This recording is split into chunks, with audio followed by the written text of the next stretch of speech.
Habang naglalakad tayo, magbigay tayo ng one advantage na nakapag-travel. Sino man? Nakawala ng anxiety, ng stress sa trabaho, ng toxic sa Manila. Yes, totoo. Sarap pag-unwind. Okay.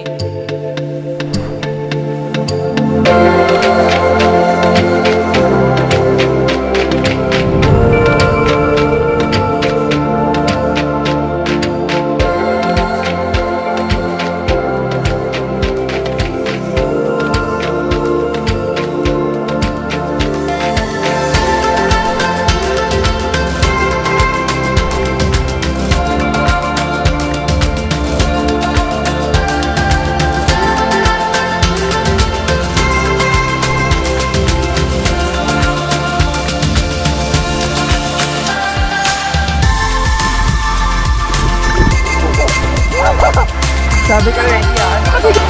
Oo na, pwede.